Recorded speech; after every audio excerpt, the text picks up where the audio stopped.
Assalamualaikum warahmatullahi wabarakatuh. Bertemu lagi dengan saya Didi Kurniawan, masih di video materi, video pembelajaran untuk mata kuliah akuntansi biaya. Untuk kesempatan kali ini kita masih berada dan membahas satu tema topik pondasi dasar di dalam akuntansi biaya yang berjudul Cost Concept and Cost Accumulation. Di video materi sebelumnya ada 5 part atau 5 bagian dan kita sudah membahas dan mengulas banyak tentang konsep biaya dan akumulasi biaya serta endingnya tentang pembebanan biaya. Nah, di video materi part yang ke-6 untuk tema cost concept ini, kita akan membahas beberapa soal yang terkait dengan cost concept dan cost accumulation. Ada 6 buah soal yang akan kita bahas dan soalnya ini diambilkan dari bukunya Pak Charter edisi ke-14. Ada 6 soal. Dan ke-6 soal itu dikelompokkan menjadi 3 kelompok atau 3 kategori. Yang pertama adalah soal-soal yang terkait dengan cost of product atau product cost, yang mana teori atau pembahasan kita tentang konsep atas cost of product sudah kita ulas panjang lebar di video materi part yang ke-3. Kemudian ada 2 soal yang ini. Kemudian di sini ini nanti intinya akan membahas tentang cost of product, yaitu manufacturing cost. Ada DM, DL, dan FOH. Kemudian 2 soal berikutnya itu terkait dengan fixed cost versus variable cost, yaitu ketika kita membahas di video materi part yang ke-4. Di sana kita berbicara dan mengaitkan hubungan antara cost driver dengan total cost, yang mana menurut hubungan tersebut, cost driver dan total cost, maka biaya atau cost itu dapat dilihat apakah bersifat fixed atau bersifat variabel. Ada 2 soal juga yang nanti akan kita bahas yang diambil dari bukunya Pak Carter. Yang terakhir, 2 soal terakhir itu berbicara tentang cost flow. Nah, cost flow sudah kita bahas di teorinya di konsep video materi. Konsep tentang cost flow sudah kita bahas di part ke-5. Ada 2 soal juga yang nanti akan kita bahas diambil dari bukunya Pak Carter. Oke, kita bahas satu per satu. Yang kelompok pertama yang akan kita bahas adalah soal terkait dengan cost of product. Pada intinya, soal terkait dengan cost of product itu berbicara tentang biaya produksi atau manufacturing cost, which is artinya kita membicarakan tentang direct material, direct labor, dan factory overhead. Ingat bahwa ada biaya produksi dan ada biaya non-produksi, manufacturing cost dan period cost atau SGA expense atau operating expense. Kemudian ada juga di samping DM, DL, dan FOH ada juga prime cost atau PC dan ada juga conversion cost. Oke, kita lihat soalnya. Soal yang pertama. Untuk mengerjakan soal, kita kerjakan soal dengan cara sistematis ya. Kalau secara sistematis itu artinya adalah ini ada case, ada soal tertentu. Langkah pertama yang paling awal yang harus kita lakukan adalah kita harus paham terlebih dahulu soalnya. Jangan sampai kita tidak paham. Jadi membaca soal jangan cuma dilihat saja, tapi dibaca dengan toruh. Toruh itu artinya menyeluruh, kemudian ambil poin-poin pentingnya. Ya, ambil poin-poin pentingnya. Nah, poin-poin pentingnya itu rumuskan dalam beberapa poin yang diketahui. Saya singkat di sini diket. Oke. Setelah kita tahu poin-poin pentingnya, kemudian kita coba lihat nih soal ini perintahnya untuk apa? Permintaan dari soal ini apa? Nah, itu kita rumuskan dalam ditanya. Baru setelah kita tahu poin-poin yang diketahui adalah 1, 2, 3, 4, 5, kemudian yang ditanya adalah 1, 2, 3 dan seterusnya, kemudian barulah kita menjawab. Nah, menjawabnya itu akan lebih mudah dan akan lebih firm apabila kita sudah tahu poin-poinnya dan kita ngerti yang dikehendaki oleh soal itu apa, yang diminta apa. Maka menjawabnya akan lebih mudah. Loh Pak, kenapa Pak kok lebih mudah? Karena kita sudah tahu path atau jalurnya. Jalur untuk menjawabnya. Oke ya.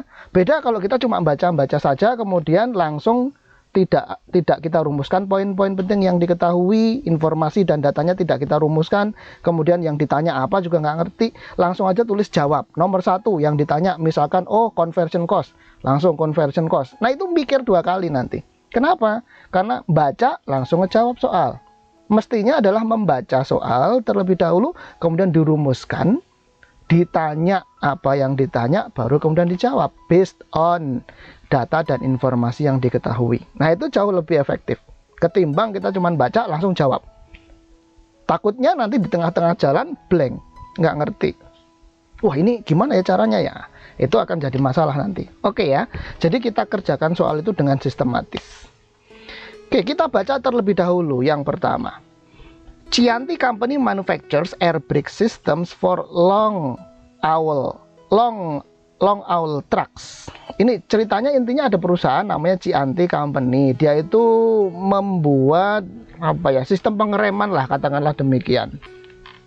Itu produknya berarti adalah sistem pengereman.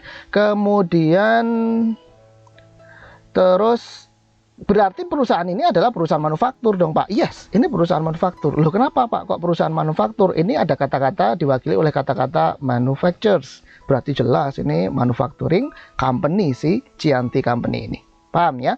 Kemudian the prime cost to produce one system adalah $800. Jadi ini di sini ada prime cost. Berarti kita tulis dulu, oh yang diketahui pertama adalah prime cost. Kita singkat PC. Saya singkat PC di sini. Sehingga PC sama dengan $800. Kemudian yang diketahui berikutnya adalah conversion cost $400. Kita tulis di sini ya, CC sama dengan 400. And the total manufacturing cost $1.000. Total manufacturing cost kita tulis di sini MC. Manufacturing cost-nya adalah 1.000. Jadi ada 3 poin yang diketahui, yaitu PC, CC, dan MC. Ya. Kemudian requirement-nya adalah determine the cost of direct labor per system. Kita diminta untuk menghitung, menentukan berapakah direct labor-nya per system. Per system maksudnya air brake system. Ya, per system, per unit produk. Berapakah direct labor-nya? Oke, berarti kalau gitu yang ditanya cuma 1, yaitu direct labor. Direct labor-nya berapa? Oke. Nah, setelah kita menuliskan poin-poin yang diketahui dan kita paham yang dikehendaki atau yang diminta oleh si soal ini, maka kemudian kita barulah menjawab. Oke, yang ditanya adalah DL. Oh, di sini ada PC, CC, MC. Oke, langsung terbayang oleh kita bahwasanya oh, manufacturing cost kan adalah sama dengan DM, DL plus FOH, kan gitu. Ya, MC adalah DM, DL, FOH. Kemudian PC adalah sama dengan DM plus DL, sementara CC adalah DL plus FOH. Oke, itu bukan sesuatu yang sulit kan gitu. Oke, kita tulis MC sama dengan DM, DL plus FOH. Maka MC-nya sudah diketahui 1.000 sama dengan DM plus DL itu kan sama dengan PC. Berarti PC ditambah FOH. Maka 1.000 sama dengan 800 ditambah FOH. Maka FOH-nya sama dengan 200. Yang ditanya bukan FOH, melainkan direct labor. Nah, tapi kan kita tahu korelasi antara FOH dan DL itu berada pada satu biaya produksi yang bernama conversion cost. Kan kalau DL ditambah FOH sama dengan conversion cost, maka kita bisa tulis CC sama dengan DL plus FOH. CC-nya adalah 400, conversion cost-nya sama dengan DL ditambah FOH sudah kita ketahui 200. Maka dapat kita hitung DL-nya adalah 200. Nah, sampai di sini langsung ketemu. Kita sudah menemukan jawabannya bahwa direct labor-nya adalah sebesar $200. Oke, jadi ketemu ya, jawaban dari soal yang pertama ini adalah direct labor-nya $200. Oke. Itu yang pertama. Soal yang kedua sekarang masih soal terkait dengan product cost atau cost of product. Soal yang kedua, kita baca terlebih dahulu. Kita baca secara thorough, secara menyeluruh. Ya, kita ambil poin-poin pentingnya. Smithson Incorporation manufactures, laki-laki manufactures berarti ini jelas manufacturing company. Kalau manufacturing company jelas ada production cost, DM, DL, dan FOH. Smithson Incorporation manufactures web soldering machine. Intinya dia adalah memproduksi satu mesin solder, katakanlah demikian.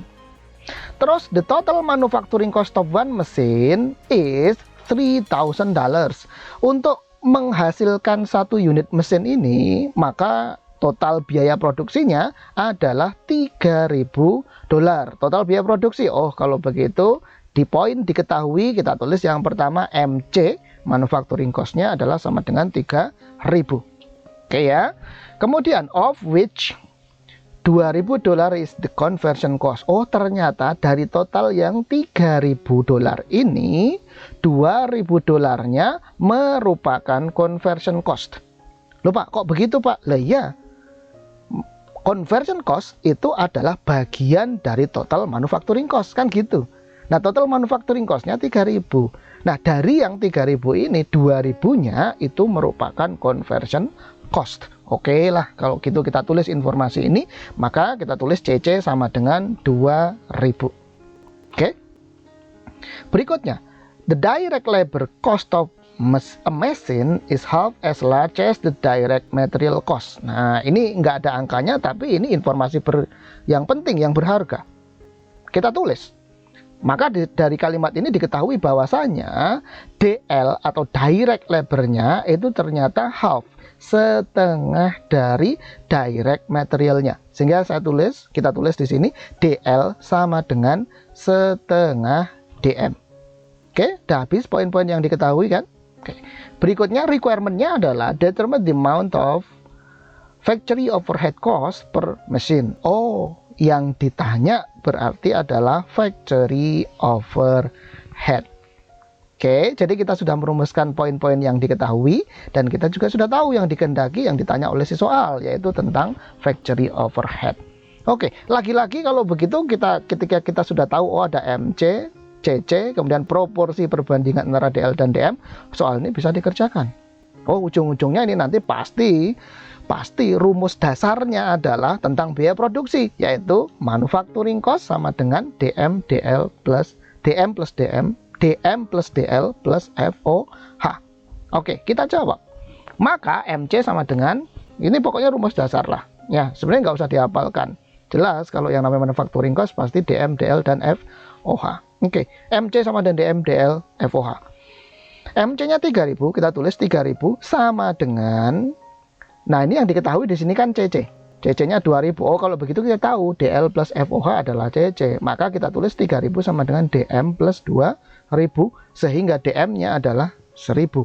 Yang ditanya bukan DM, melainkan FOH. Oke, tapi kita tahu ada informasi di bagian yang diketahui di sini bahwa DL sama dengan setengah DM. Nah, kalau DM-nya sama dengan 1.000, maka DL-nya adalah setengah dikalikan 1.000. Artinya DL-nya sama dengan 500. Oke, DL sudah ketemu 500. Oke. Yang ditanya FOH bukan DL. Oke, tapi kan kita tahu kaitan hubungan antara FOH dan DL itu bermuara pada conversion cost. Oke, conversion cost-nya udah ketemu 2.000 given di soal. Maka CC sama dengan DL plus FOH 2.000. Ini sama dengan 500 DL plus FOH, sehingga ketemu FOH-nya adalah $1.500. Nah, sudah. Jadi requirement dari soal ini sudah kita penuhi, yaitu kita sudah menemukan berapa FOH-nya per mesin, yaitu sebesar $1.500. Oke, paham ya sampai di sini ya. Jadi nggak ada masalah dua soal. Yang pertama terkait dengan cost of product atau product cost, ini ternyata kok gampang. Ya memang gampang kan gitu ya. Ini dua soal yang pertama. Untuk kelompok pembahasan di part ketiga di video materi yang sudah kita bahas, yaitu tentang cost of product. Berikutnya sekarang kita beralih ke dua soal berikutnya untuk kategori atau kelompok fixed cost versus variable cost, yang mana sudah kita bahas di part keempat ya, part keempat di video materi kita sebelumnya. Oke, ada dua soal juga ya, yang pertama E2 strip 11 ya, E2 strip 11. Oke, Langkah pertama oke lah, kita baca dulu soalnya. Ya, kita baca dengan menyeluruh, dengan rinci, tapi juga jangan terlalu pelan. Nanti kalau terlalu pelan membaca soal, habis waktunya. Oke ya. When Bahalia Bookcase Company operates at the production and sales level of 2,000 units. Ini perhatikan kata-katanya. Jadi ada perusahaan namanya Bahalia Bookcase Company. Dia beroperasi artinya adalah menjalankan proses produksi. Selain berproduksi pastinya juga dia akan melakukan penjualan kan gitu. Kalau dia nggak ngejual barang ya cuma memproduksi tok, ya kapan dari mana dia dapat uang? Kapan dia bisa dapat profit kan gitu, nggak mungkin. Maka di samping dia berproduksi, pasti dia juga akan menjual. Nah, tingkat produksi dan tingkat penjualan atas produknya itu berada di level 2000 unit. Oke, jadi dari soal ini kita diberikan informasi nih, bahwa Bahalia Bookcase ini menjalankan operasi, bisnis, berproduksi, dan ngejual barangnya pada tingkatan atau level sebanyak 2000 unit. Dan the estimated unit cost are as follows. Dan pada tingkatan atau level jumlah quantity produce atau saya singkat QP dan quantity sold atau saya singkat QS sebanyak sama, yaitu masing-masing QP sama dengan QS sebanyak 2000 unit ini, ada diketahui beberapa data yang terkait di bawahnya ini, yaitu antara lain lumber. Lumber itu kayu. Oh, kalau kayu ini jelas berarti ini adalah direct material. Lumber estimated unit cost atau estimated cost per unitnya adalah $12. Artinya apa sih Pak ini maksudnya? Maksudnya adalah untuk menghasilkan satu unit produk, si Bahalia Bookcase ini membutuhkan biaya direct material berupa kayu sebanyak $12. Kemudian direct labor per unitnya $2, variable factory overheadnya $5, fixed factory overheadnya $4. Nah ini sekarang perhatikan di sini ya, sudah kita bahas di video materi part yang keempat, bahwasanya DM plus DL itu adalah bersifat variable cost.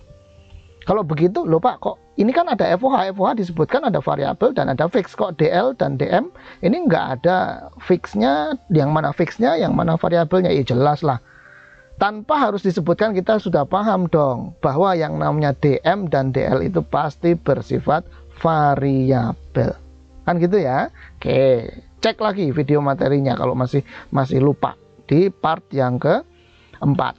Kemudian kalau DM, DL variabel. Nah kalau factory overhead itu sifatnya ada sebagian yang bersifat fix, ada sebagian yang bersifat variabel. Itu untuk factory overhead. Maka disebutkan di sini variable factory overhead per unitnya adalah $5, sementara fixed factory overhead per unitnya adalah $4. Paham ya? Nah ini DM, DL, VFOH, variabel FOH saya singkat VFOH, kemudian fixed FOH saya singkat FFOH. Ini merupakan, kalau dijumlah semua ini merupakan total manufacturing cost per unit. Oke ya, total manufacturing cost per unit. Di bawahnya ada variabel marketing per unitnya $1 dan ada fixed marketing per unitnya $3. Nah, ingat bahwasanya marketing ini bukan biaya produksi. Biaya marketing itu bukan biaya produksi. Marketing itu masuk di bawah kelompoknya gross profit, yaitu masuk di operating expense atau SGA expense atau period cost atau non-inventoriable cost atau non-production cost. Oke, paham sampai di sini ya? Oke. Nah, dari membaca soal ini, maka kita tuliskan dulu beberapa poin-poin pentingnya diketahui. Yang diketahui adalah pertama, unit cost untuk setiap komponen biaya. Nah, ini harus dipahami nih bahwasanya angka 12, 2, 5, 4, 1 dan 3 ini adalah cost per unit loh. Ya, artinya adalah cost untuk setiap satu unit produk. Jadi ini bukan total cost bukan biaya produksi untuk satu periode tertentu, bukan. Ini adalah cost per unit, ya, cost per unit. Cost per unitnya mana ini tadi ya? Ada DM, DL, FOH V, FOH F, marketing fix dan marketing variabel. Nih, tidak perlu saya tulis lagi di sini ya.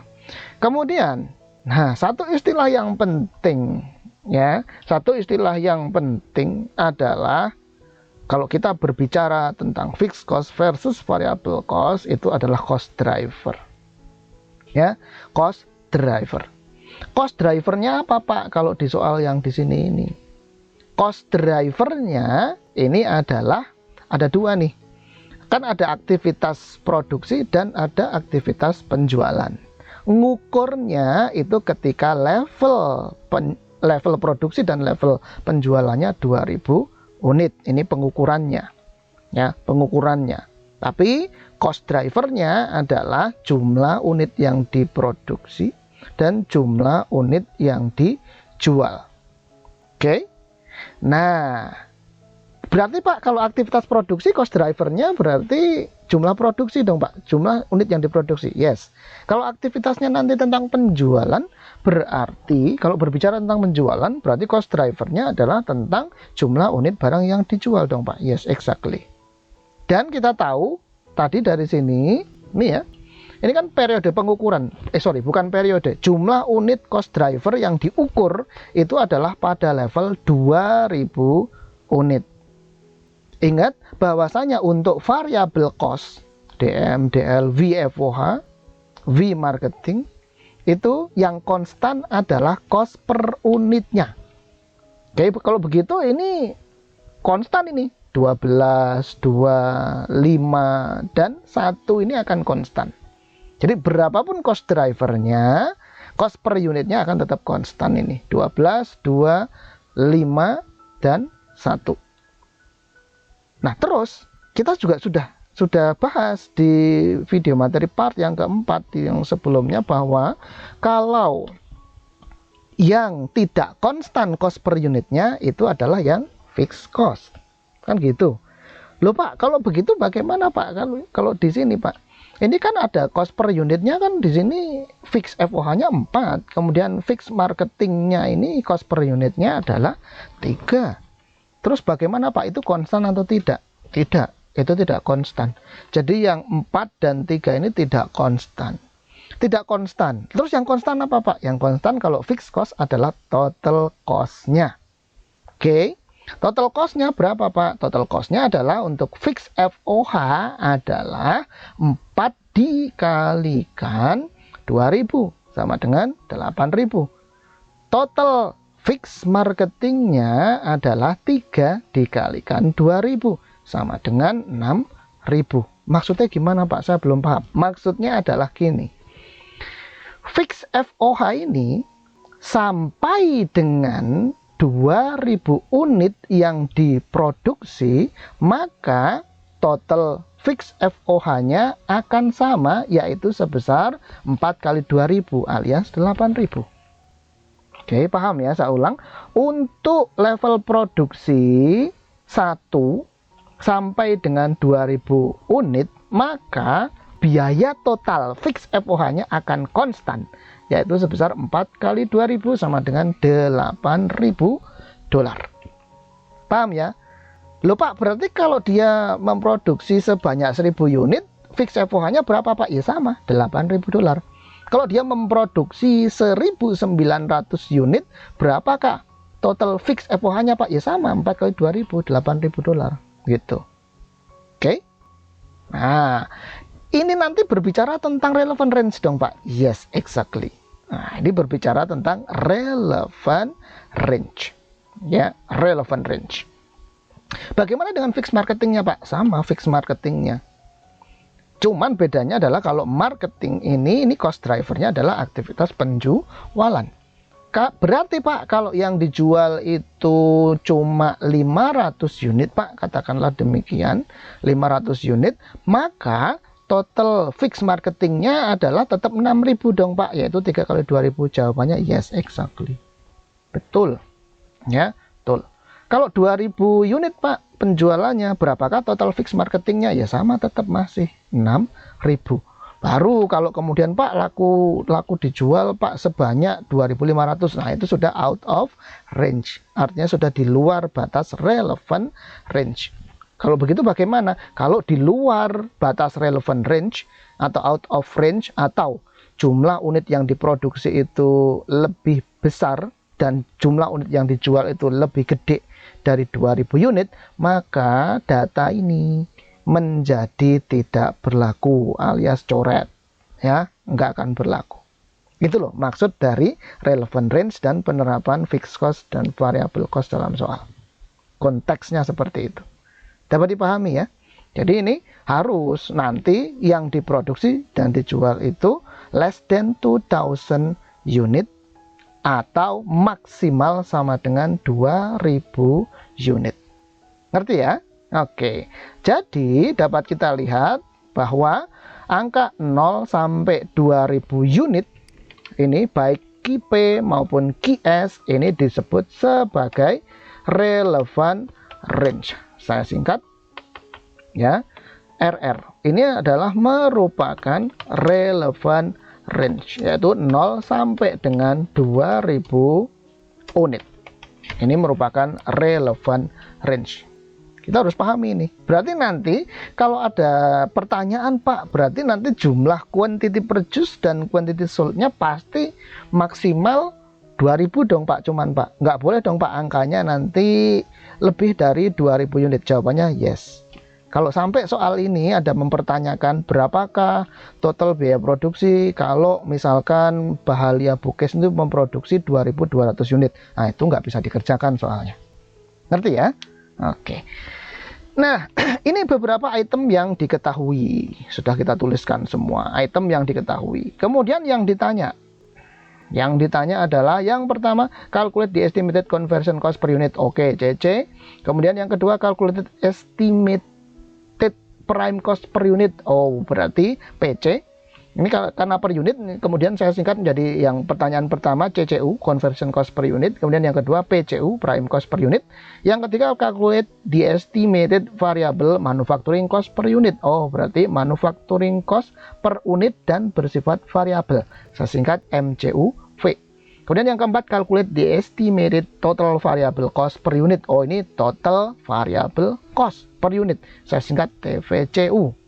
Kemudian yang terakhir yang kelima, calculate the total cost that would be incurred during a month with a production level of 2000 units and a sales level of 1900 units. Nah, kita disuruh menghitung nih total biaya yang akan terjadi harus dikeluarkan oleh Bahalia Bookcase ketika si Bahalia Bookcase ini memproduksi sebanyak 2000 unit, tapi yang dijual hanya, yang laku terjual hanya sebanyak 1900 unit. Oke, pertanyaan yang kelima ini relevan dengan yang tadi yang sudah kita bahas, yang sudah saya sampaikan ya. Jadi pertanyaannya yang nomor 5 ini pasti dong angkanya maksimal 2000. Kurang dari 2000 oke, nggak ada masalah. Tapi tidak akan pernah kemudian ini pertanyaannya misalkan diubah, calculate the total cost that would be incurred during a month with a production level of 2500 units. Nggak mungkin, pasti 2000. Pak, kalau sales levelnya ini misalkan cuma 1000 unit boleh nggak Pak? Oh, itu boleh sekali kan gitu. Nggak mungkin kalau ini sales levelnya misalkan 2010 gitu, nggak bisa. Ya, nggak bisa. Kenapa nggak bisa? Karena kalau ini 2010 unit ini sales levelnya itu sudah keluar dari range, relevant range-nya. Jadi nggak bisa dikerjakan. Jadi ngerti ya itu ya? Oke. Nah, sekarang kita jawab satu persatu. Yang pertama ditanya conversion cost per unit. CCU sama dengan direct labor per unit ditambah factory overhead per unit tentunya. Karena kan conversion cost adalah DL plus FOH. Kemudian kita jabarkan lagi sehingga CCU sama dengan DLU ditambah, ingat bahwa FOH-nya tadi ada yang bersifat fix dan ada yang bersifat variabel. Maka FOH-UF ditambah lagi FOH-UV. Maka CCU sama dengan DLU-nya adalah 2, FOH-UF-nya adalah 4, dan FOH-U yang bersifat variabelnya adalah 5. Oke, sehingga hasilnya adalah CCU-nya, conversion cost per unitnya adalah $11. Paham ya sampai sini ya? Gampang, nggak sulit ini. Kemudian yang kedua ditanya prime cost per unit, PC sama dengan DM plus DL, sehingga PCU sama dengan DMU ditambah DLU. PCU sama dengan DMU, DMU-nya berapa? DMU-nya adalah 12. Nah ini ya, direct material per unitnya 12 ditambah DLU, DLU-nya tadi adalah 2, sama dengan PCU-nya adalah 14. Ini ketemu jawabannya untuk yang pertanyaan nomor 2, PCU-nya 14. Kemudian yang ketiga, ditanya manufacturing cost per unit, tapi yang bersifat variabel aja. Artinya adalah yang fix kita exclude, jangan dihitung.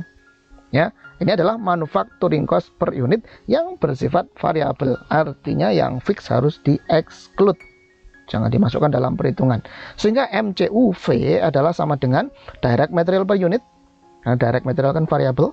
Kemudian ditambah direct labor per unit, DL itu variabel juga, plus FOH tapi yang bersifat variabel atau FOHUV. Sehingga MCUV sama dengan DMU-nya tadi 12 ditambah DLU-nya tadi 2 ditambah FOHU yang bersifat variabel. FOH per unit yang bersifat variabel adalah 5. Maka sama dengan MCUV-nya adalah 19. Ini yang nomor 3. Oke, berikutnya nomor 4. Ditanya total variable cost per unit. Nah, perhatikan di sini kata-katanya adalah total variable cost.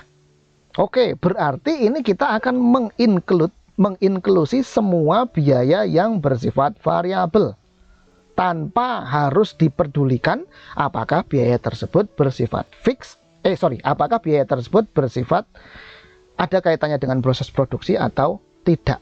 Atau dengan kata lain, ini total variable cost di sini kita akan menginklusi semua biaya variabel, baik yang manufacturing cost maupun yang non manufacturing cost. Nah, non manufacturing costnya kan tadi cuma satu, yaitu marketing. Berarti yang akan kita inklusi itu adalah hanya marketing cost per unit.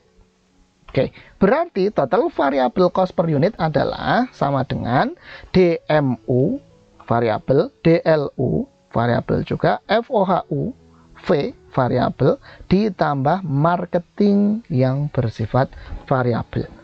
DMU 12, DLU 2, FOHU V 5, marketing variabel 1. Apakah betul? Oh ya, variabel marketing 1.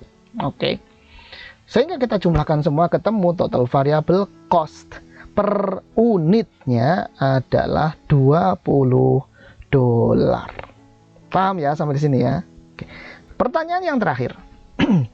Tadi disuruh menghitung total cost ketika quantity produce-nya adalah 2000 unit dan quantity sold-nya 1900 unit.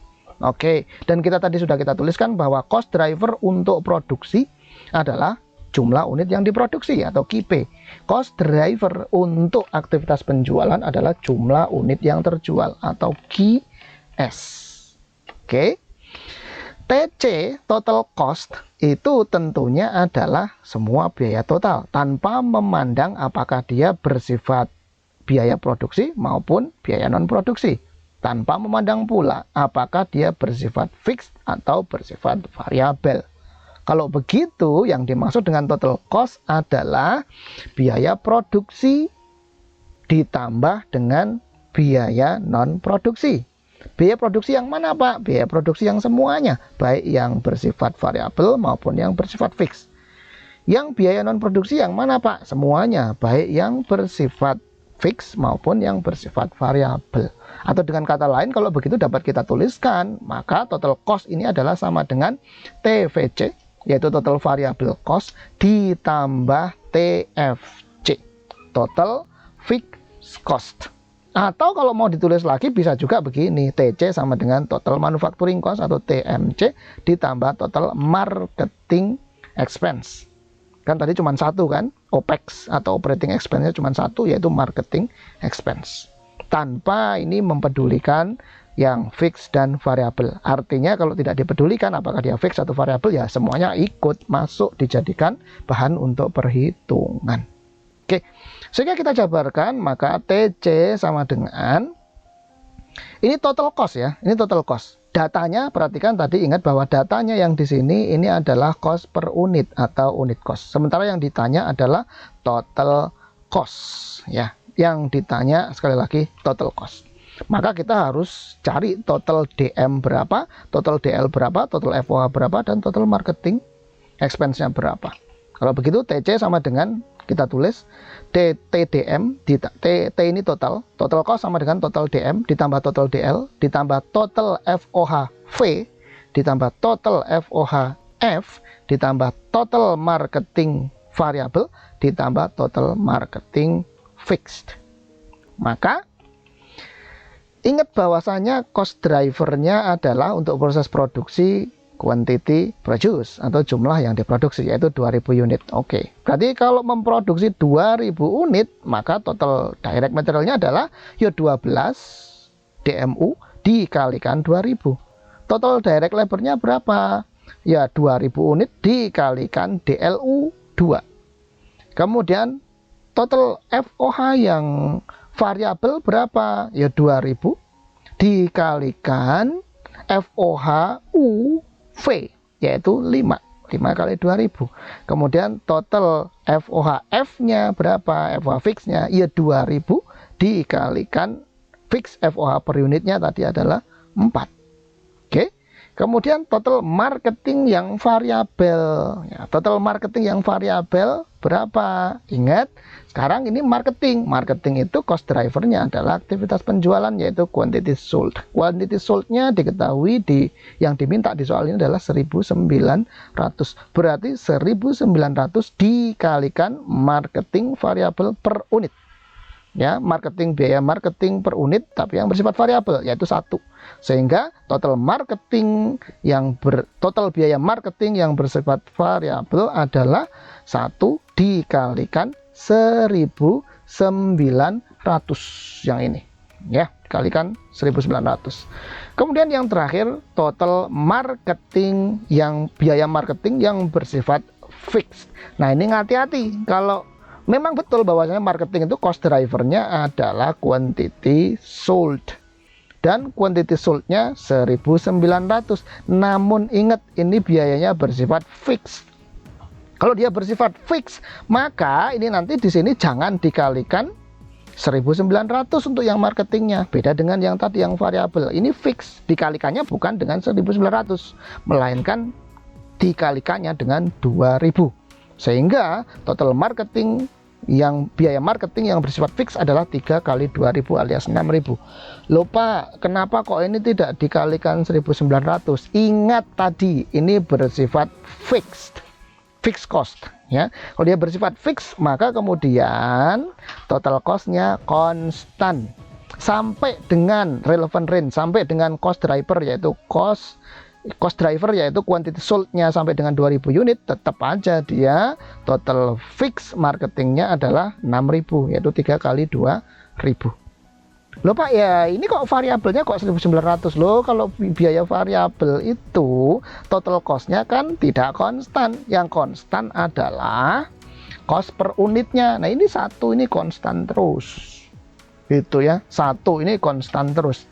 Loh Pak, berarti 3 ini yang fix ini nggak konstan dong Pak? Ini tidak. Loh Pak, tapi kok tidak konstan tapi ini bisa diketahui? Bisa. Kenapa bisa diketahui? Kan tadi ngukurnya adalah pas di soal awal tadi di sini ngukurnya ketika 2000 unit sales levelnya. Gitu loh. Ketika dia berada di 2000 unit, maka fix FOH-nya 4 dan fix marketingnya 3. Berarti total biaya fix untuk fix FOH adalah 4 kali 2000, 8000. Konstan itu. Mau cuma yang diproduksi cuma 1000, tetap aja 8000 kan gitu. Dan fix marketingnya tetap konstan, yaitu 6000. Mau yang dijual itu cuma 500 unit, tetap aja 6000. Paham ya sampai di sini ya? Oke, dah. Kalau begitu tinggal kita kalikan semua ini angka-angkanya dan kita ketemu total cost-nya adalah sebesar 53.900 dolar. Oke, sudah ketemu sampai di sini. Ini adalah total cost. Ya, total cost ketika quantity produce-nya 2000 dan quantity sold-nya cuma 1900 unit. Oke, ngerti ya sampai sini ya? Oke. Sekarang kita lanjut ke soal yang kedua untuk pembahasan tentang fixed cost versus variable cost, atau di video materi kita yang part yang keempat. Oke, sekarang kita lihat soal berikutnya. Kita baca dulu. In the year 20A, the Titanic Company had sales. Wah, ini ceritanya ada perusahaan di tahun 20A, nama perusahaannya Titanic Company. Dia berhasil melakukan penjualan, aktivitas penjualan. Total penjualan itu sama dengan total revenue, berarti kan ya, karena kan ini penjualan itu kan mendatangkan revenue. Total revenue atau total penjualannya adalah 19.950.000 dolar. Terus penjualan sebesar 19.950.000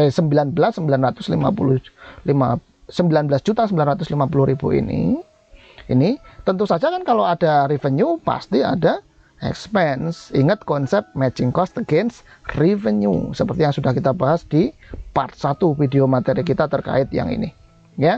Matching cost against revenue. Ini ada revenue nih sebesar 19.950.000, berarti ada cost-nya. Cost-nya apa? Cost-nya ada yang bersifat fix dan ada yang bersifat variabel. Yaitu yang bersifat variabel, total cost-nya, berarti kan total cost yang bersifat variabel itu adalah 11.571.000 dan total cost yang bersifat fix adalah 7.623.000 dolar. Oke. Berarti kita tulis dulu ya yang diketahui. Di tahun 20A TR-nya, total revenue, saya singkat TR, 19.950.000. Kemudian total variable cost TVC kita singkat 11.571.000. Kemudian TFC ini total fixed cost. Total fixed cost-nya adalah 7.623.000. Ini tahun 20A. Kemudian kita lanjut. 20B sales are expected to decrease 15%.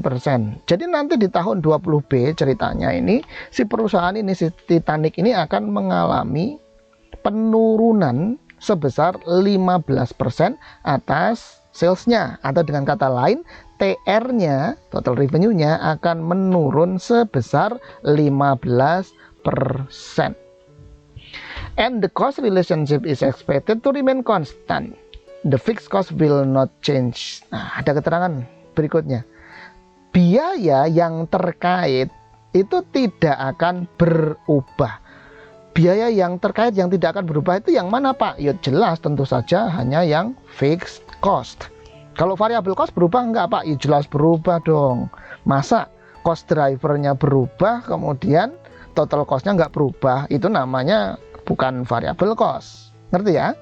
Kan kita sudah bahas di part yang keempat video materi kita bahwa variable cost itu adalah ketika cost drivernya, penjualannya dalam hal ini, penjualannya atau cost drivernya itu berubah, menurun, maka total variable cost-nya nanti juga akan ikut berubah atau menurun.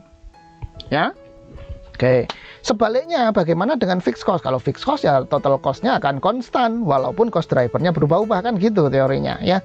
Sehingga walaupun ini nanti TR-nya berkurang 15%, maka fixed cost-nya tetap aja akan konstan, yaitu sebesar 7.623.000.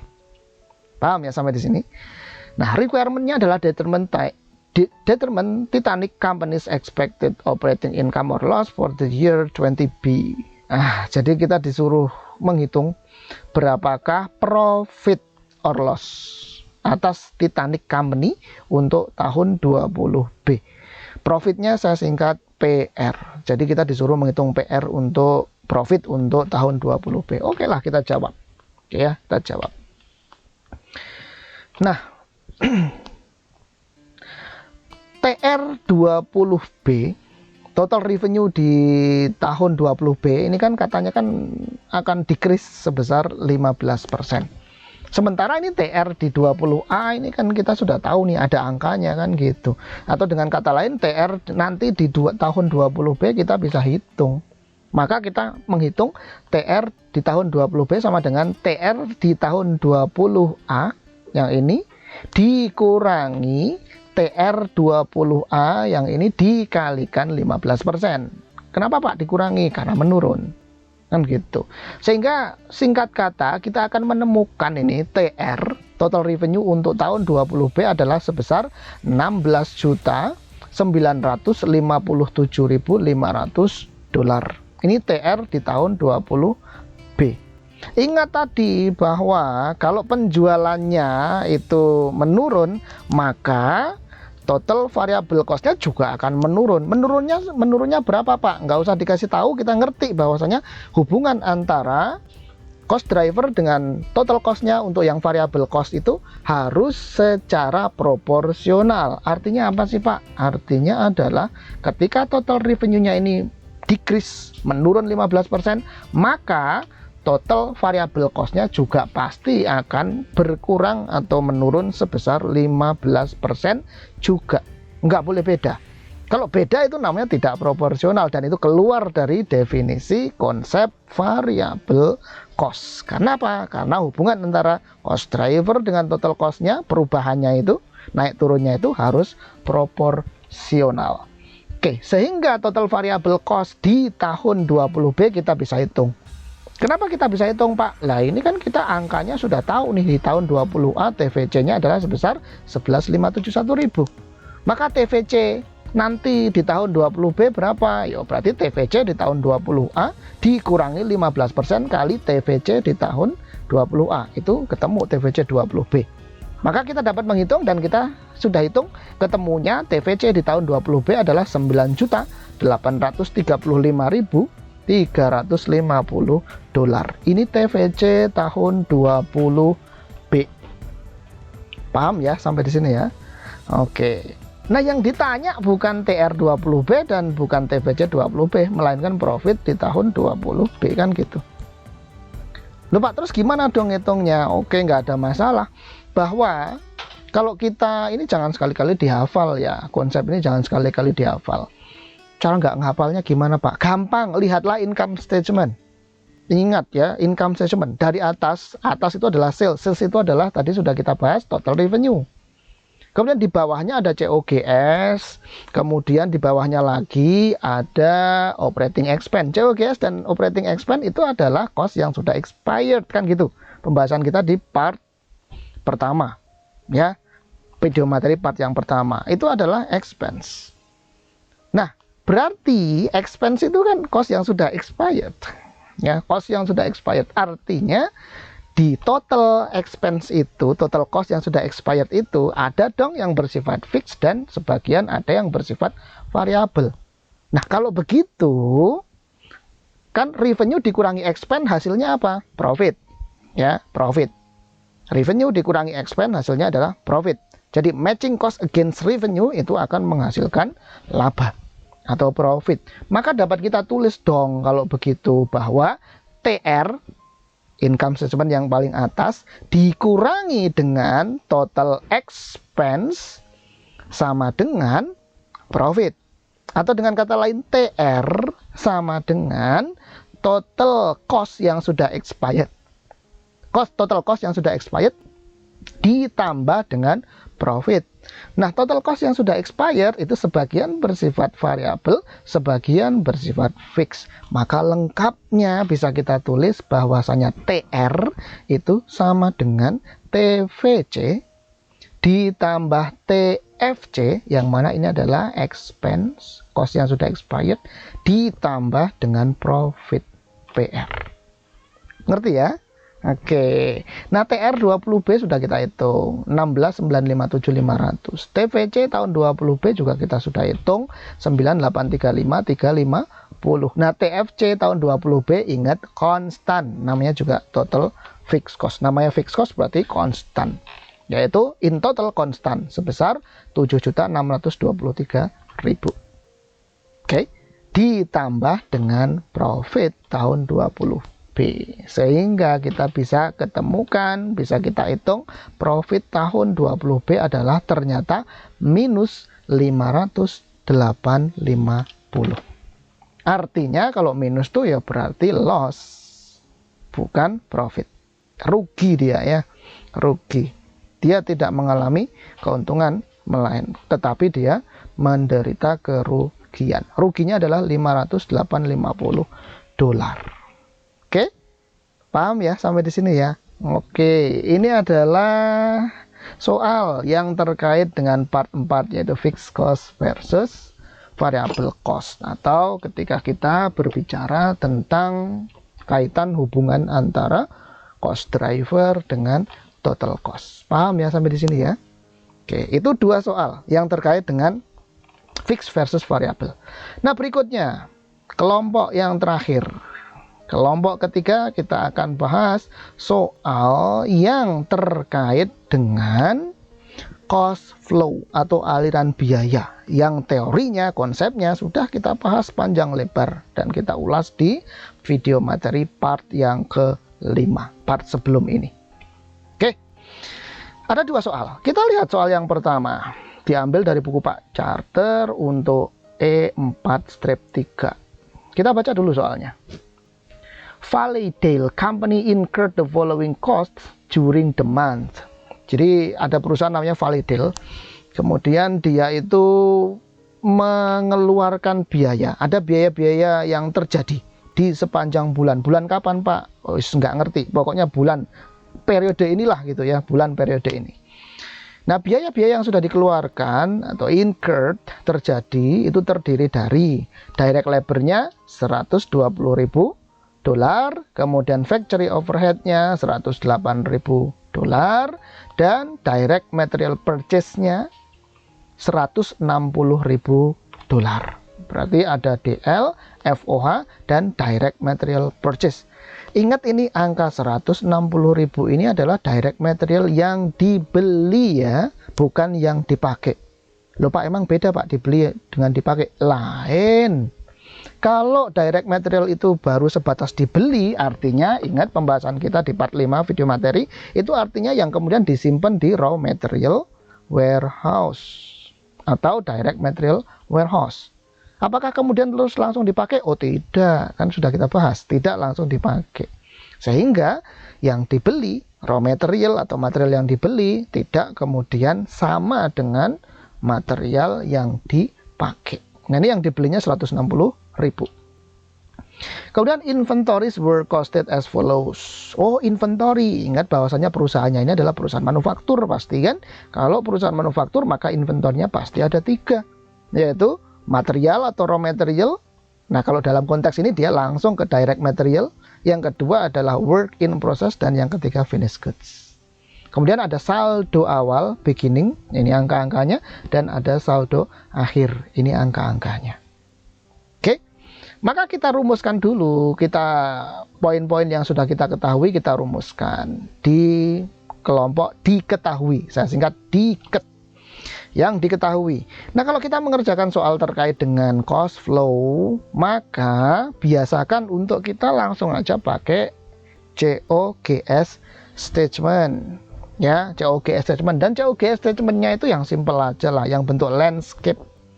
Pak, kalau saya mau bentuk COGS statement bentuk portrait seperti di buku Pak Carter boleh nggak? Oh silakan, monggo, boleh-boleh aja ya. Tapi kalau saya lebih enak karena tidak perlu menghafal gitu ya, lebih enak pakai landscape aja. Tinggal nanti pakai IPO konsep, kemudian periodicity konsep, IPO konsep, periodicity konsep, dan equity konsep. Nggak ada yang dihafal. Oke ya. Sehingga yang diketahui tadi kita masukkan aja. Di sisi input ada DM, di sisi proses ada WIP, di sisi output ada FG. Dan kemudian jangan lupa untuk menghitung manufacturing cost incurred-nya. Berapa total manufacturing cost yang terjadi atau dikeluarkan di periode yang bersangkutan. Oke, angka-angka yang diketahui di soal ini, yang di sini ini sudah kita masukkan di sini. 37,5 DM beginning, DM purchase, 160.000, DM ending 43.500, FG ending 26.000 dan seterusnya. Sampai FOH dan DL sudah kita cantumkan di sini. Ini adalah yang diketahui oleh si soal. Yang ditanya, calculate the cost of goods manufactured, COGM, atau bahasa Indonesianya harga pokok produksi. Kemudian yang kedua yang ditanya adalah calculate the cost of goods sold, atau bahasa Indonesianya harga pokok penjualan. Dua-duanya kalau disingkat sama-sama HPP, tapi hati-hati ya, yang mana yang produksi, yang mana yang penjualan. Ya, kalau penjualan sekali lagi itu COGS, harga pokok penjualan. Kalau yang produksi, harga pokok produksi itu adalah cost of goods manufactured. Hati-hati. Oke. Jadi yang ditanya COGM dan COGS. Oke lah, kita jawab sekarang. Oke. Sudah kita bahas dan sudah saya sebutkan tadi sekilas di depan ya, bahwa untuk mengerjakan soal terkait dengan cost flow atau aliran biaya, simple, gunakan 3 konsep saja, yaitu yang pertama IPO konsep. Ini ada sisi input diwakili DM, sisi proses diwakili WIP, kemudian sisi output diwakili oleh FG. Kemudian yang kedua, gunakan konsep periodicity, berarti ada awal, tengah, akhir, beginning, during, in, dan ending. During, in itu ada yang mutasi tambah, artinya bertambah saldonya, dan ada mutasi kurang, artinya berkurang saldonya. Oke. Nah, mutasi tambah, mutasi kurang masing-masing ada di sini. Kemudian yang ketiga, gunakan equity concept. Equity concept mengatakan bahwa input harus sama dengan output untuk yang internal masing-masing. Di sisi input yang di sini, inputnya yang di mana? Yang ini DM beginning plus DM purchase, itu harus sama dengan DM use plus DM ending nanti. Kemudian di sisi proses, mana inputnya? WIP beginning ditambah MC incurred, itu harus sama dengan jumlahnya COGM ditambah WIP ending. Demikian pula di sisi output ini, ya, inputnya yang mana? FG beginning plus COGM, harus sama jumlahnya dengan COGS plus FG ending. Itu equity. Oke ya. Nah, sekarang kita kerjakan. Ya. Di sisi input dulu kita lihat. DM beginning 37.500, DM purchase-nya adalah 160.000, maka kita jumlahkan hasilnya adalah direct material available to use. Ini adalah sama dengan 160.000 ditambah 37.500 sama dengan 197.500.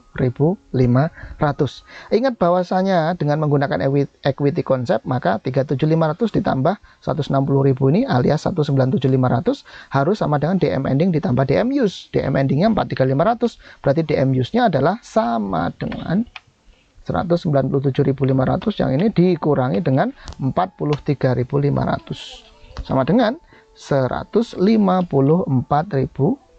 dolar.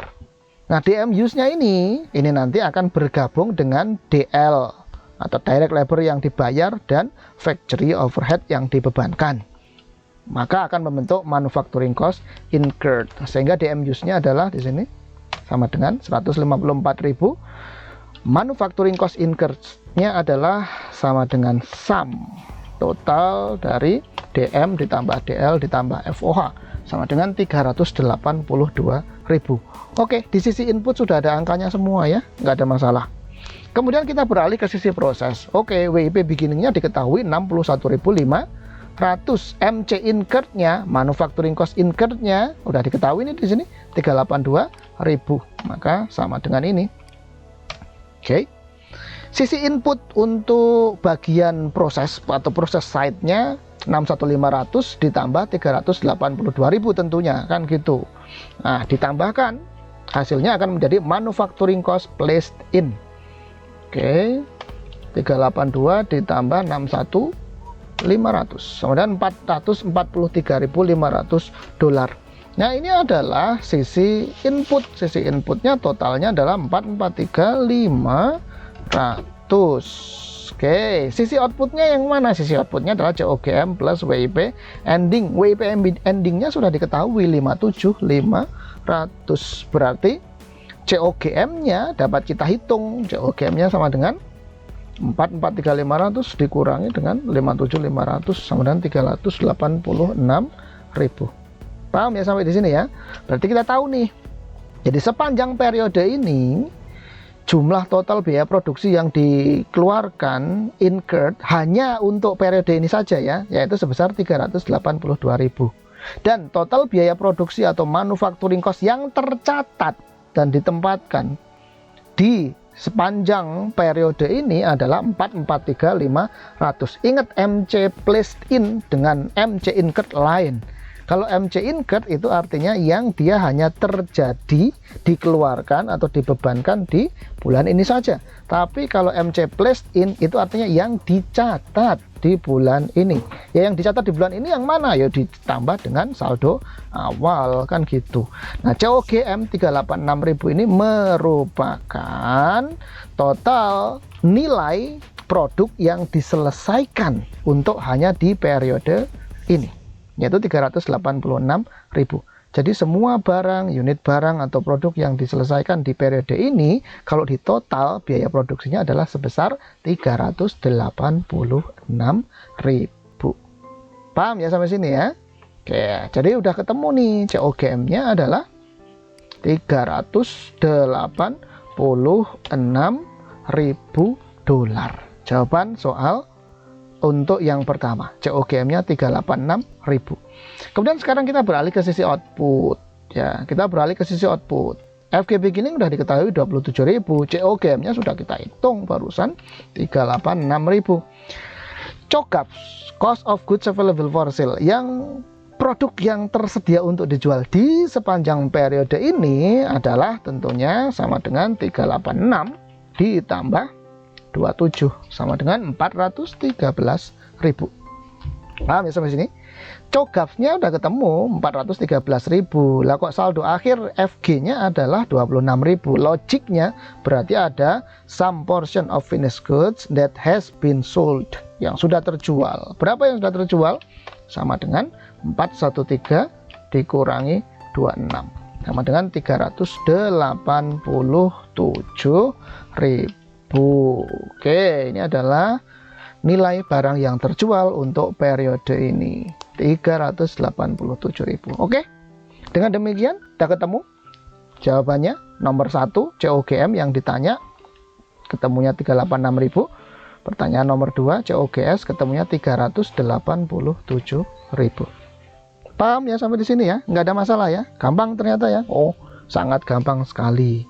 Pak, sekali lagi Pak, kalau saya ngebuatnya mau pakai portrait Pak, dari ujung atas DM beginning gitu ya sampai ujung bawah Pak, ketemu COGS, boleh nggak Pak bikin COGS statementnya seperti itu? Boleh, silakan, monggo aja. Dan nanti ya ujung-ujungnya sama juga ya, kayak gini-gini juga.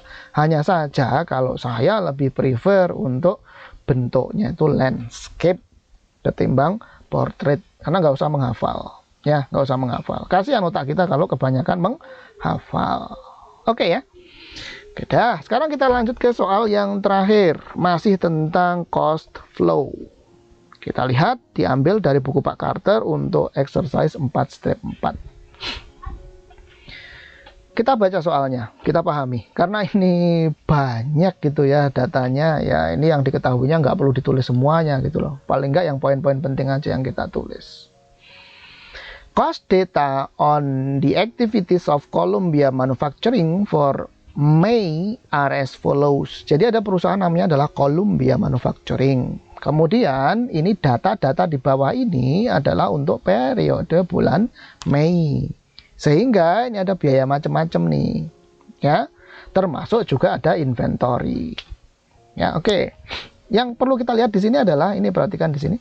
Ada tanggal 30 April, kemudian ini ada tanggal 31 Mei. Karena yang dibicarakan di sini periodenya adalah untuk bulan Mei, berarti tanggal 31 Mei itu merupakan saldo akhir. Sementara tanggal 30 April ini merupakan saldo awal. Loh Pak, kenapa enggak tanggal 1 Mei Pak? Tetapi 30 April di sini tanggalnya. Sama. Saldo akhir periode sebelumnya itu adalah sama dengan saldo awal untuk periode yang sekarang. Ngerti ya? Saldo akhir periode sekarang itu sama dengan saldo awal bagi periode berikutnya nanti. Oke. Ya itu nggak usah bingung itu ya. Itu secara aliran biaya jangan bingung itu yang kayak begitu itu. Oke. Kemudian account balances. Kalau ada kata-kata account balances, saldo akun, berarti ini pasti bukan akun temporer. Artinya adalah akun-akun ini pasti bersifat real. Kalau dia real berarti lokasinya di laporan keuangan ada di neraca. Atau dengan kata lain ini pasti ini berbicara tentang inventory. Kan gitu loh. Ya. Kita lihat ada FG, ada WIP, ada DM, ada IM, ya kan? Berarti ini semuanya berbicara tentang inventory. Ya, semuanya berbicara tentang inventory. Jadi inventorinya ada 4 nih. Ada FG.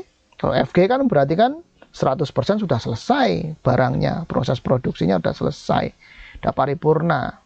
Percentage of completion-nya 100%. Kalau WIP berarti sudah diolah tapi belum selesai. Persentase penyelesaiannya adalah lebih besar dari 0% tapi kurang dari 100%. Nah ini DM berarti percentage of completion-nya sama dengan 0%. Dan IM. Ya, dan IM. Nah, IM ini juga percentage of completion-nya pasti sama dengan 0%. Lupa, lo ini kok inventorinya ada 4 macam, Pak. Bukannya 3, Pak. Loh iya. Ada 3 itu kan raw material atau material, kemudian WIP dan FG. Nah ini untuk soal ini, untuk perusahaan namanya Columbia Manufacturing ini raw material atau materialnya langsung dia breakdown, dia pecah, dia bagi jadi 2. Yaitu material bahan baku yang bersifat bahan baku utama atau direct material dan material yang bersifat bahan baku penolong atau pembantu yaitu indirect material. Jadi ini direct material kalau digabungkan, disatukan dengan indirect material, ini namanya adalah raw material atau material. Nah, masing-masing akun inventory ini ada saldo awalnya dan ada saldo akhirnya, kecuali untuk yang finished goods. Finished goods-nya nggak diketahui saldo akhirnya. Paham ya sampai di sini ya? Oke. Kemudian yang B, data yang diketahui di B adalah transactions in May. Ini adalah transaksi yang terjadi di bulan Mei. Kalau di sini kata-katanya adalah transaksi, berarti ini adalah summary, ringkasan, rangkuman, kumpulan dari berbagai macam transaksi during in the period, yaitu selama bulan Mei. Kalau begitu ini bicaranya adalah pasti akunnya berbicara tentang akun temporer. Dengan kata lain ini akun-akun ini yang ditulis di sini ini pasti akan disajikan masuk di dalam income statement. Kan gitu. Ya, ngerti ya? Jangan bingung nih yang kayak begini. Ini sudah ada ilmu kayak begini. Ini sudah kita pelajari di akuntansi dasar atau akuntansi pengantar 1. Ya, basic banget dulu.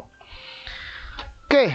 Nah, kita lihat satu persatu. Ada supplies purchase yang dibeli, supplies-nya 16.500. Kapan belinya Pak Yombo?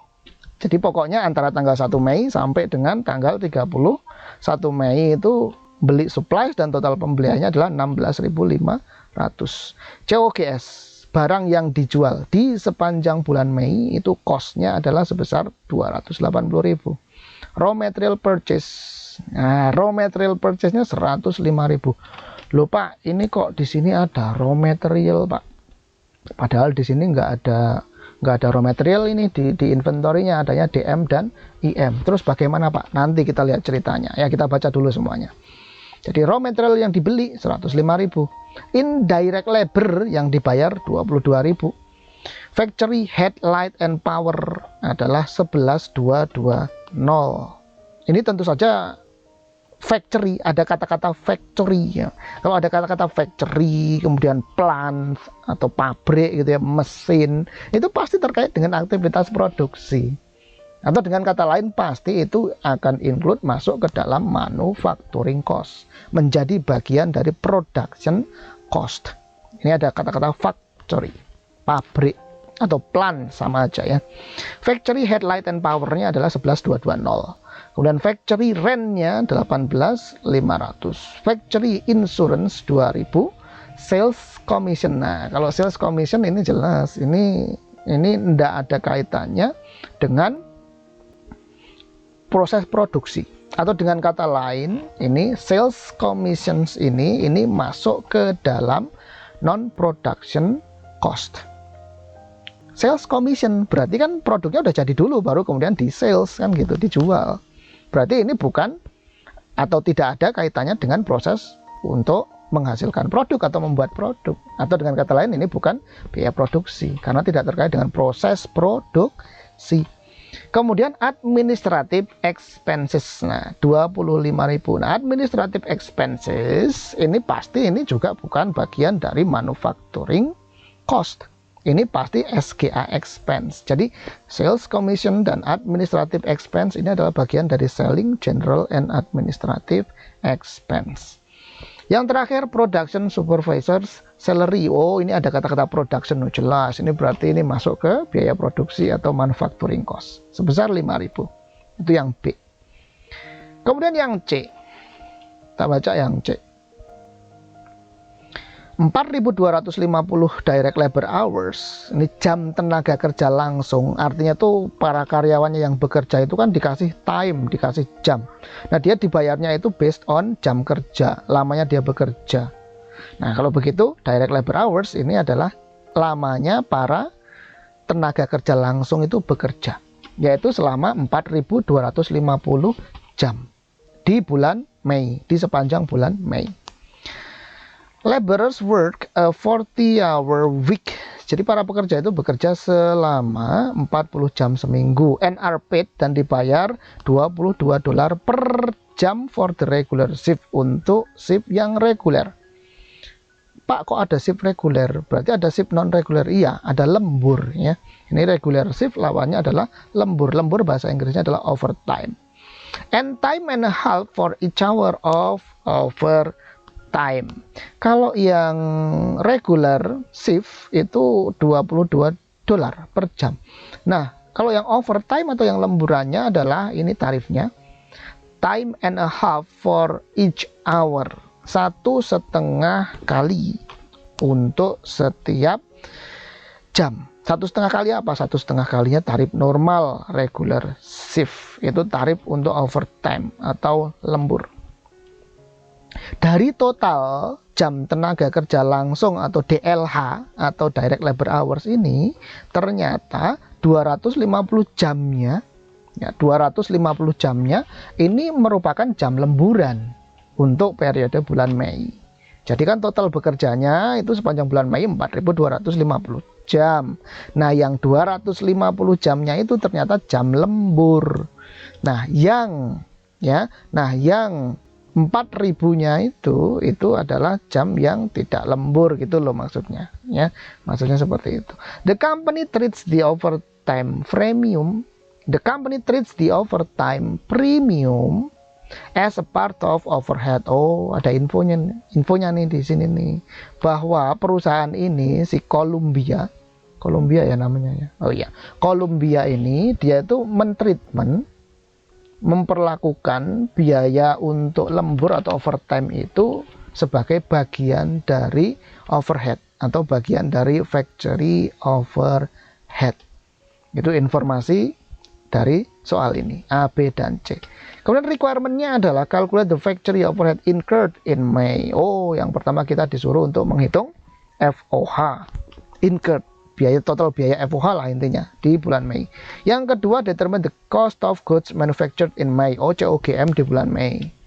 Berapa nilai produk yang diselesaikan, berhasil dibuat, diparipurnakan, diselesaikan, diproses di sepanjang bulan Mei. COGM. Kemudian yang ketiga ditanya determine the ending balance in finished goods at May 31st. Yang nomor 3 ini kita ditanya saldo akhir, berarti kan 31 Mei. Saldo akhir atas finished goods yang tanda tanya di sini ini ya. Saldo akhir finished goods tanggal 31 Mei. Oke, kita kerjakan. Ya. Sekarang kita kerjakan. Sama dengan yang tadi, yang sebelumnya tadi, kita akan mengerjakan itu dengan cukup menggunakan COGS statement. Cost flow ini kan berarti topik bahasanya adalah cost flow. Maka ya, data-data yang sudah kita ketahui dan sudah kita baca di sini nih tadi, kita masukkan ke bagan aliran biaya ke COGS itu cuman bentuk landscape yang seperti ini. Ini angka-angkanya sudah saya masukkan di sini sebagian. Yang sebagiannya lagi nanti akan kita hitung. Oke ya. Dah, ini yang diketahui adalah pokoknya masuk di sini. Kemudian yang ditanya, tadi udah yang ditanya yang pertama FOH, yang kedua COGM, yang ketiga FG ending. Oke, kita jawab, kita kerjakan. Jadi prinsipnya sekali lagi kita ulangi dan kita tanamkan betul ya. Ada 3 konsep yang akan kita pakai ketika kita itu berbicara mengerjakan soal atau case terkait dengan cost flow, yaitu IPO konsep yang pertama, yang kedua periodicity, awal tengah akhir periodicity, beginning, during, in, dan ending. Dan konsep yang ketiga adalah equity konsep, bahwasanya input sama dengan output, input sama dengan output, input sama dengan output. Paham ya? Oke. Dah. Kemudian yang pertama ditanya FOH. Oke lah, kita jawab. Kita hitung. FOH. Biaya overhead. Total biaya overheadnya terdiri dari yang pertama indirect labor 22.000. Nah, ini udah diketahui di soal tadi toh. 22.000 ya, 22.000. Oke, supaya tidak scroll up and down, coba kita lihat. Oke. Ya, ada loadingnya agak lama. Up and down. Ya, ini dia. Oke ya, saya besarkan dulu supaya enak membaca. Oke. Nah, jadi yang pertama adalah yang kita catat adalah indirect labor 22.000. Apakah 22.000 indirect labornya? Nah, indirect labor. Oke, ini ya 22.000. Loh Pak, kok nggak dari atas? Supplies purchase. Loh, supplies purchase itu bukan FOH, kan tadi sudah kita bahas. Dibeli itu belum tentu kemudian dipakai gitu loh ya. Ini supplies purchase, oh bukan, ini cuma beli tok. Kemudian COGS sudah jelas bukan, itu bukan FOH, itu bagian dari output side. Kemudian raw material purchase, ini juga belum tentu FOH, apalagi purchase, dibeli ya, dibeli, sekali lagi dibeli itu belum tentu dipakai. Nah, baru kemudian indirect labor. Indirect labornya 22.000. Betul ya, indirect labornya 22.000. Kemudian berikutnya adalah factory HLP. HLP itu tadi head, light, and power 11.220. Head, light, and power nih ya 11.220. Oke, sudah kita masukkan karena terkait dengan proses produksi berarti FOH. Kemudian berikutnya adalah factory rent, sewa pabrik. Factory rent ini berarti factory rentnya 18.500. Oke, 18.500 sudah betul. Kemudian factory insurance 2000. Factory insurance 2000. Oke, udah betul. Kemudian production supervisor salary 5000. Production supervisory salary. Yang ini berarti ya. Lupa, yang ini kok 48.000 dan 25.000 nggak masuk. Ya enggak lah, ini kan sales commission dan administrative expenses. Tadi sudah kita bahas bahwasanya sales commission dan administrative expenses itu merupakan non production cost. Kalau non production cost ya bukan FOH dong. FOH itu kan adalah production cost kan gitu. Sehingga kita ke sini production supervisors salary sebesar 5.000. Production supervisor salary 5.000. Oke, paham sampai di sini? Oke. Berikutnya kita lihat ini yang di sini di data di poin B udah habis nih. Sudah kita inklusi semua. Kemudian kita masuk ke data yang di poin C yang di sini. Tadi akan kita ingat di sini ada overtime dan overtime di treatment sebagai bagian dari overhead. Kan gitu. Oh, berarti ini masuk ke overhead. Oke. Ini berarti overtime. Ya, overtime, lemburan. Lemburannya adalah tadi lamanya 250 jam. Ya, lama lemburnya 250 jam. Tarifnya adalah 1,5 kali tarif normal regular shift 22. Maka kita hitung jumlah total overtime-nya adalah 1,5 dikalikan 22, ini tarifnya, dikalikan jumlah jam overtime-nya 250 sama dengan 8.250 ya, 8.250. Kemudian apakah sudah Pak sampai di sini Pak? Belum. Ingat tadi kan ada di atas tadi ada indirect material. Nih ada indirect material kan di poin A ya.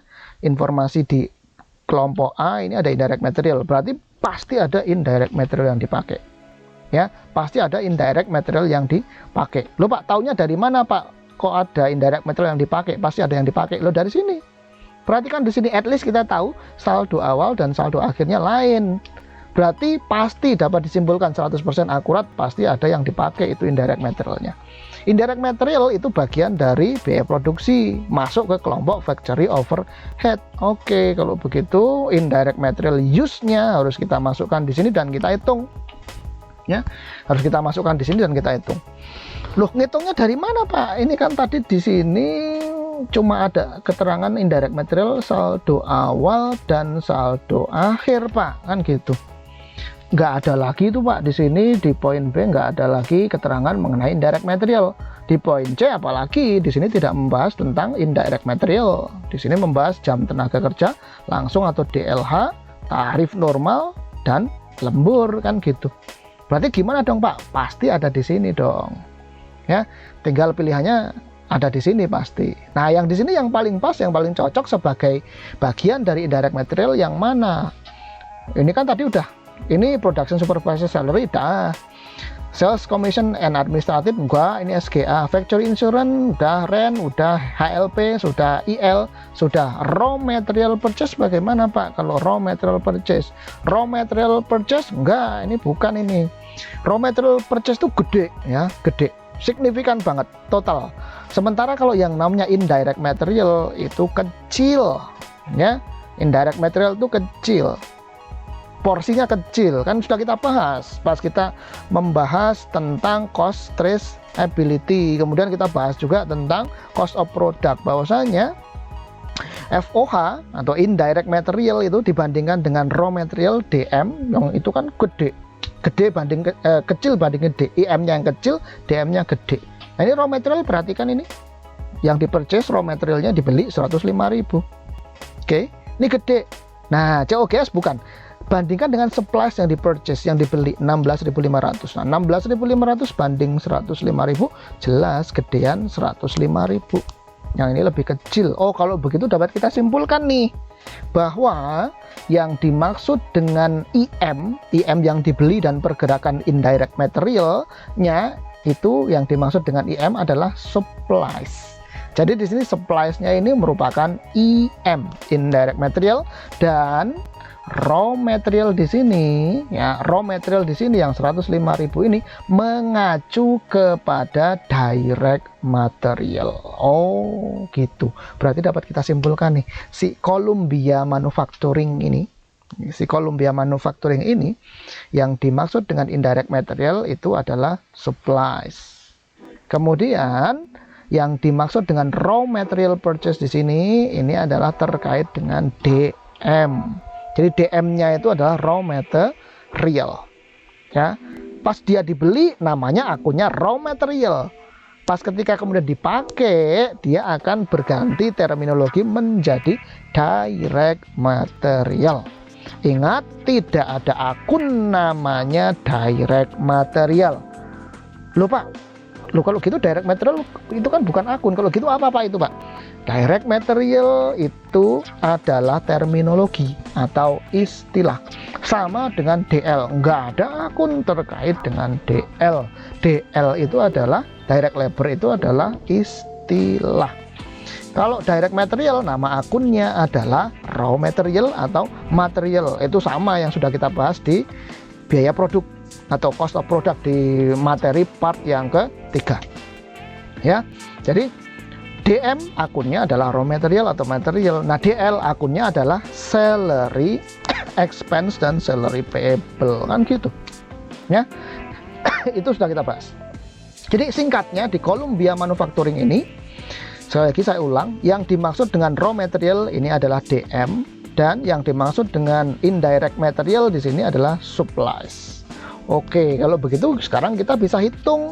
Ini indirect materialnya ada saldo awal, ada saldo akhir, terus ada indirect material berupa supplies yang dibeli sebesar 16.500. Berarti kita bisa hitung. Jadi kita pakai T-account. Kalau kita pakai T-account, sebenarnya mau pakai T-account atau menggunakan konsep keseimbangan atau equity konsep, yang ini sama aja kan gitu. Oke, kalau kita pakai T-account, kita cek ya, indirect material, T-account untuk indirect material. Saldo awalnya 5.600, kita tulis di sini. Saldo akhirnya 5.180, kita tulis di paling bawah. Kemudian ada mutasi tambah, debit, dan ada mutasi kurang, kredit. Bertambah kalau apa indirect materialnya? Ya jelas kalau dibeli dong, Pak. Oh iya, kalau dibeli. Dibeli berapa tadi? 16.500. Kan gitu toh? Dibeli 16.500. Oke, dibeli 16.500 bertambah. Kemudian 5.600 ditambah 16.500, kan ini lebih dari 21.000 kan gitu ya, lebih dari 21.000.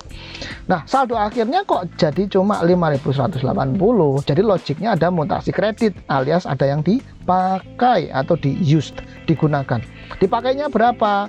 Berarti 5.600 ditambah 16.500 dikurangi 5.180 sama dengan 16.920. Inilah IM yang dipakai ya. Supplies yang dipakai sebagai indirect material yaitu 16.920. Ini kalau pakai T-account ya.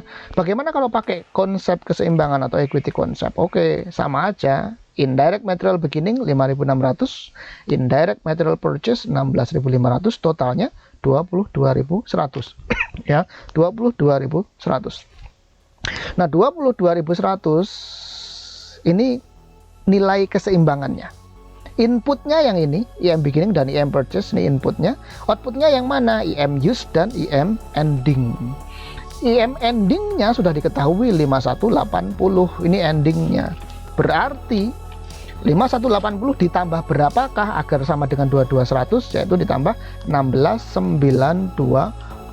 Jadi sama ya, mau menggunakan konsepnya pakai T-account ataukah menggunakan equity konsep seperti yang sudah saya jelaskan dan jabarkan, nggak ada masalah, sama saja ya, sama aja.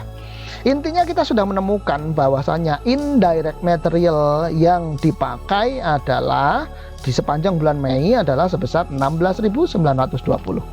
Udah habis semua kan kalau begitu ya. FOH-nya sudah masuk semua, kita jumlahkan total, grand total ke bawah, maka total FOH incurred-nya adalah 83.890 dolar. 83.890 dolar. Ini total FOH incurred. Oke, nomor 1 ketemu. Kemudian nomor 2. Nomor 2 tadi ditanya COGM, nomor 3 FG ending. Oke, kalau begitu ya tinggal kita masukkan saja menggunakan COGS statement bentuk landscape yang seperti ini, cost flow yang seperti ini. Oke ya. Maka kita masukkan di sini. Yang harus kita cari adalah DM beginningnya, kan saldo awalnya sudah ada tadi ya. DM beginningnya sudah ada 10, 2, 5, 10. Kemudian DM purchase tadi adalah raw material purchase 105.000. Kita cek apa betul 105.000. Raw material purchase betul ya, 105.000. Ini raw material purchase. Sehingga DM beginning ditambah DM purchase adalah DM available to use 115.250. Nah, kemudian dikurangi dengan DM used ya, DM used. Nah, DM used-nya adalah 102.550 ya, 102.550. Nah, DM use-nya dari mana nih? DM use-nya adalah dari 115.250 kan sudah kita hitung tadi, dikurangi dengan DM ending. DM endingnya kan sudah diketahui 12.700. Nih 12.700 DM endingnya 12.700 sudah diketahui. Maka DM use, DM yang dipakai atau digunakan adalah 102.500. Nah, ini kita oper ke sini untuk dalam rangka kita mencari manufacturing cost incurred. DM use-nya adalah 102.550. Kemudian FOH-nya sudah kita cari dong. Tadi ya, ketemunya 83.890. Kemudian DL DL yang dibayarkan, upah tenaga kerja langsung yang dibayarkan adalah sama dengan 22 tarif regular shift dikalikan dengan 4.000. Kan tadi total jam kerjanya adalah 4.250 di sepanjang bulan Mei. Nah, 250-nya kan tadi overtime.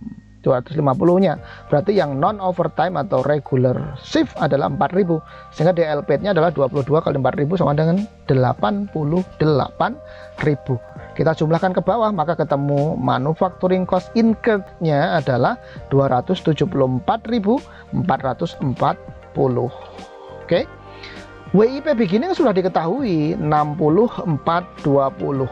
Ini ya, WIP beginning 6420. Ditambah dengan MC incurred yang ini tadi 274440. Maka ketemu manufacturing cost placed in 334860. Terus WIP endingnya kan sudah diketahui dong 82800 kan ya. WIP ending nih, WIP ending 52800. Maka dari itu COGM bisa kita cari menggunakan equity concept, yaitu 6420 ditambah 274440 harus sama dengan 52800 ditambah COGM. Atau dengan kata lain COGM-nya adalah 334860 dikurangi 52800 sama dengan 282060. Paham sampai di sini ya? Ini kita sudah ketemu nih COGM-nya 282060. Pertanyaan nomor 2 solve, ketemu. Terus kita lanjut ke sisi output side. FG begininya sudah diketahui 45602. Apakah sudah? Oh sudah, nih 45602 FG beginning. Kemudian COGM-nya ini barusan kita hitung 282060. Ini kita oper ke sini kan, dari sini kita oper ke sini 282060. Kemudian kita jumlahkan, ketemu COGAF, cost of goods available for sale 327662. Oke. Kemudian COGS-nya 280.000 sudah diketahui juga. COGS yang mana Pak? Ini COGS-nya di sepanjang bulan Mei adalah 280.000. Maka barang yang tersedia untuk dijual 327662 dan laku terjual 280.000. Maka FG endingnya barang yang belum laku terjual sampai dengan tanggal 31 Mei adalah 327662 dikurangi 280.000 sama dengan 47.662. Ini adalah FG ending. Paham ya sampai di sini ya? Oke. Berarti pertanyaan nomor 3 udah solve, ketemu 47662. Oke. Jadi sudah ketemu ya. COGM-nya 282060, FG endingnya adalah 47662. Dah ketemu semua. Oke. Yang ditanyakan sudah kita kerjakan semua dan sudah kita temukan semua requirement yang diminta oleh soal ini. Oke, jadi mudah ya, nggak ada yang sulit ternyata ya, gampang aja. Ternyata intinya adalah kalau yang paling rumit itu tadi adalah terkait dengan cost flow kan gitu. Cost flow ya gampang aja, walaupun ini bagannya ini panjang kalau disusun secara portrait dari atas ke bawah COGS statementnya. Tapi kalau landscape seperti ini, oh gampang ternyata, cuma begini aja.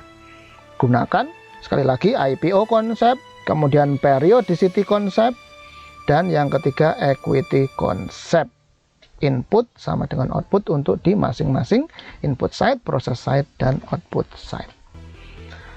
Oke, kalau begitu 6 soal sudah kita bahas semuanya terkait dengan cost of product, fixed cost versus variable cost, dan yang terakhir barusan terkait dengan cost flow atau aliran biaya.